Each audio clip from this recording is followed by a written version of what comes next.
Whoever thought this up was a genius. Hey y'all, my name is Nat. I hope you're having a terrific day today, and for this video we are going to be doing an author taste test.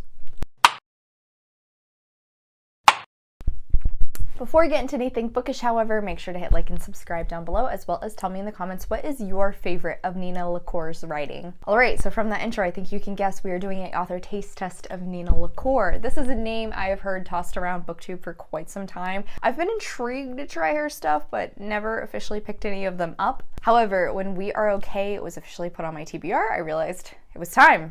If you are new to my channel, I usually give authors 2 tries. I'll read 2 of their books, and if I don't like either of them, chances are I won't be going near their work again. In this case, with Nina LaCour, naturally I had to read We Are Okay because this one I actually borrowed from Josh quite a while ago. I've talked about this many a times, but basically he read this book because it was pitched as similar to one of his favorite video games, Life is Strange. Sort of a contemporary story with sci-fi elements that has some real discussions around friendship and grief. Both of those are also main topics in We Are Okay, where we are following our main character, Marin, whose grandfather recently died, and she ended up running away to New York to go to school. Now it is Christmas break. She has not spoken to anyone from her hometown since she ran away, but her best friend Mabel is coming to stay with her for a few days and try to convince her to come back. On the opposite side, I'm also going to be reading Watch Over Me, and this one I actually got because of a blind date with a book. Must talk about how I love that Nina LaCour's YA books all have these matching covers. Whoever thought this up was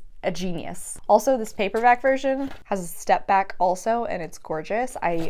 I'm in love with this artwork. This one is also going to be talking about grief, but also trauma. We are following Mila, who is recently aged out of the foster care system. However, she gets a job at this sort of commune and will be a teacher for this little boy. However, there are ghosts that walk around the property. Neither of these are particularly long, so hopefully I will work through them both quickly.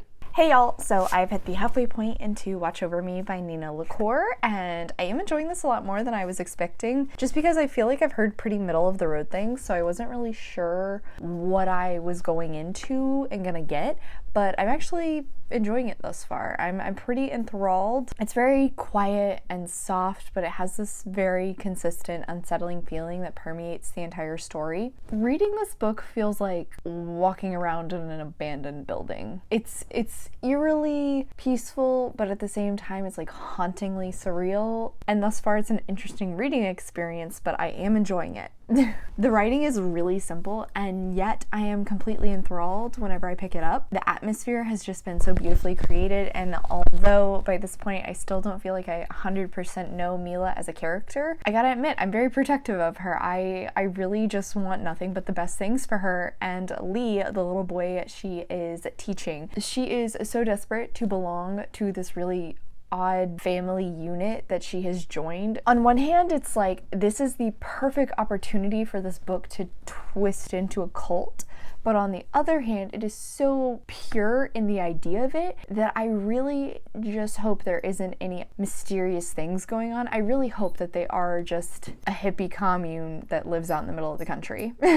Like I said, she wants to be a part of this group. She wants to also be a source of comfort for Lee, the little boy she is taking care of, because both of them still sort of have this separation between themselves and the group as a whole. On top of that, the relationship with Lee has really allowed us to learn more about Mila in the main timeline, because she will talk about herself to him, trying to connect with him in some way so that he can open up about his own traumatic experiences.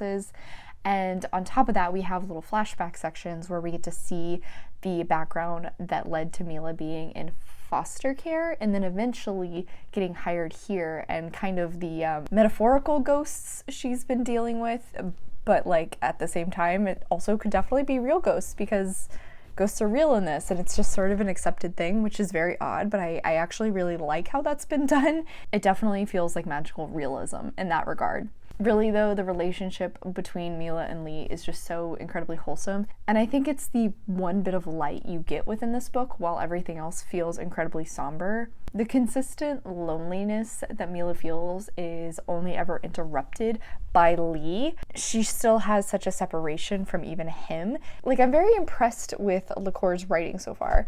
I definitely see why some people have characterized her as like the queen of writing emo girls. I get it. I totally get it. But again, the writing is just, it's so simple. Like, it's not trying to be really deep. It's not trying to create these gorgeous quotes for you.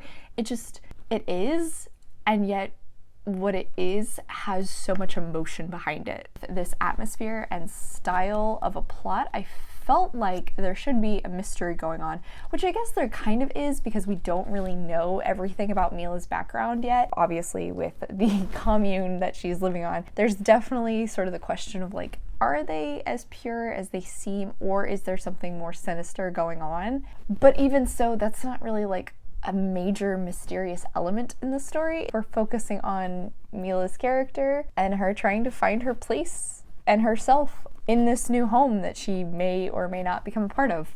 It's weird, but I'm digging it. Anyway, enough rambling. As for an estimated rating, I'm gonna go with 4 stars. I'm liking it so far. It's such a quiet novel, and yet I think what it has to say is pretty impactful.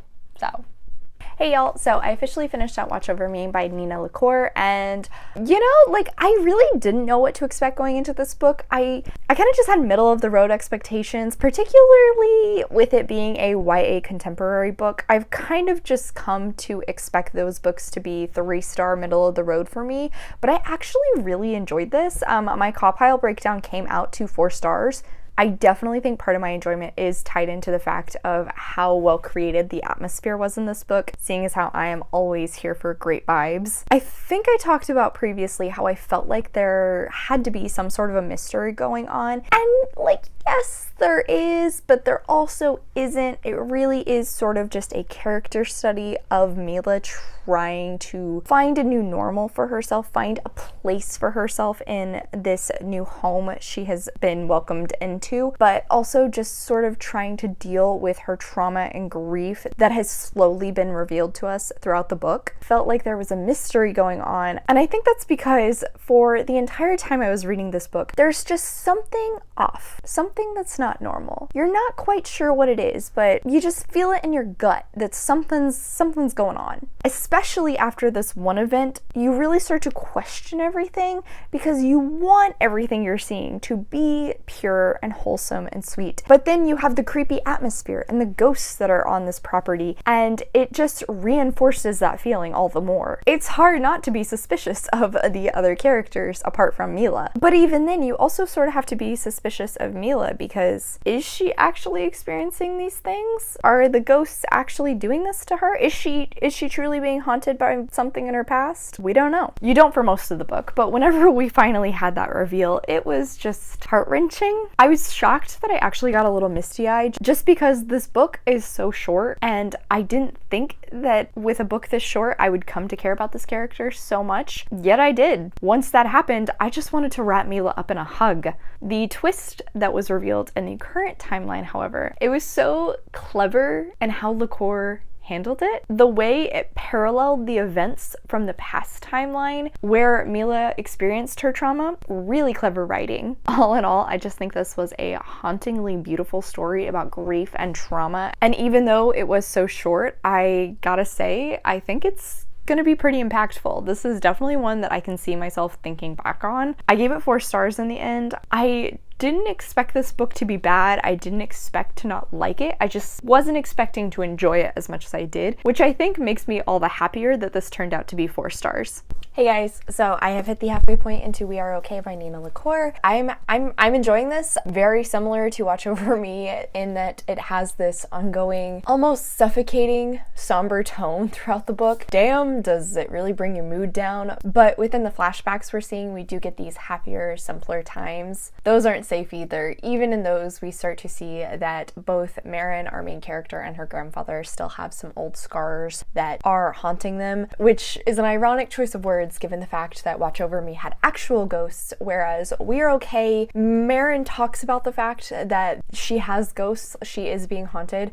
but they're not actual things. It's more so just all of the places she was once happy now feel like they are haunted by those memories because her grandfather is no longer there her to be a part of them. So they make her happy, but they're also soured by that fact. The loneliness Marin feels at the beginning of this book is also absolutely suffocating. And whenever Mabel arrives to visit her at college, you think you're finally going to get a reprieve, but because Marin has sort of distanced herself from Mabel, things are a little awkward, even though eventually they do start to fall back into their normal routines. I mean, they've been friends for so long, and they were actually starting to work up to something more, we learn, meaning that although their friendship had gone dormant, it's still hard for them to just not connect. And with that, you can feel the connection between both of these characters so strongly. While Nina LaCour clearly writes sad, somber tone very, very well, definitely brings out those emo girl feels, she also writes relationships incredibly well. They feel so realistic. Between Marin and Mabel, between Marin and her grandfather. I particularly am interested in her grandfather's story. Even though we're only seeing him in the past timeline, I just think he's an interesting character. It's also interesting to see how his dealing with his grief has impacted Marin and her dealing with her grief now. Neither of which are particularly healthy, but I do think it's a great discussion piece there. Once again, LaCour's writing is both so simple and yet so powerful. I'm really impressed with it. I haven't actually tabbed anything in this book because it is Josh's and I'm gonna give it back to him, but I also feel like there's just occasional quotes, wow, that had so much emotion behind it, or wow, that really made me pause and think. The atmosphere is also absolutely fantastic. Whether we are in the past timeline seeing Marin and Mabel in San Francisco, I am completely there, or if we're in New York City in Mabel's dorm room, I'm a fly on the wall no matter which timeline we're in. In both of them, they feel so warm and homey, they're so well created, and then with the somber tone, the loneliness, the clear depression Marin is dealing with in the current timeline, it's just a gorgeous juxtaposition, and LaCour's writing is so simple, it's just so effective. I definitely see the connections between this and Life is Strange, which is why Josh picked it up. Marin definitely fits similar aspects to Max and Chloe. In terms of an estimated rating, I am really enjoying this, so I guess I would have to say 4 stars. I'm just so impressed at how much LaCour manages to do in such a short amount of time, because I mean, they're so small and yet so impactful. Hey guys, so I officially finished out We Are Okay by Nina LaCour, and I just want to know who we is, because it ain't me. No. The end of this book did not make me okay. Final little bit, yeah, I definitely had tears in my eyes. Holy shit, when we finally get a reveal of what actually happened in the past, what really made Marin run away was a knife through the heart. I was just really impressed overall with how achingly raw and real the grief that Marin felt in this was. And though sometimes in the current timeline I would find myself wondering, why is she acting like this? Why is she doing this? That final reveal definitely sort of explained a lot of the questions I was having, and I think that made it hurt all the more. Like I said in my first update, the relationship between Marin and Mabel was becoming a little bit more complicated, but it was so well created and so realistic. It really did make me feel like these two were best friends. It just was so well nuanced, and there were some very well done complications in their relationship. And I think all of those things I just said can also apply to Marin's relationship with her grandfather. While the final reveal of what actually happened was a knife in the heart, it was also just so impressive at how LaCour handled that entire situation, how she wrote it and how she revealed it by the end. Again, I was really impressed with her writing throughout both of these books. Like I said, the events at the end with the found family that Marin has for herself brought tears to my eyes, and the way they just interrupted her loneliness was so pure. Loneliness in Marin's perspective is just suffocating, and I love that Mabel was able to disrupt that, and I love that this newfound family for Marin was also working to disrupt that and allow her to heal at her own pace while trying to be there for her. It's so cute. It really just showcased the importance of surrounding yourself with people you love, particularly when you're in a sensitive area of your life like Marin is. This was just heart-wrenchingly beautiful. It was so good. I definitely see why this was likened to Life is Strange. I 100% see it. I totally can understand why Josh liked it because of that, and now I am considering some books that I need to recommend to him that will kind of hit similar feels. I do still feel that just because it is so short and it is YA, I wasn't quite as hardcore impacted as I could have been, which is why my final rating in Call Pile came down to 4 stars. I am really impressed with this book, and if I was the targeted demographic for it, I think I would have given it 5 stars. Overall though, still very impressed with this book. Definitely considering checking out Yerba Buena by Nina LaCour, which is her adult book. So in the end, we had 2 4 stars, which is pretty good ratings for a new author to me. Chances are I definitely am going to be trying out more of her stuff. Please give me some recommendations in the comments down below if you have any books of hers that you've really enjoyed.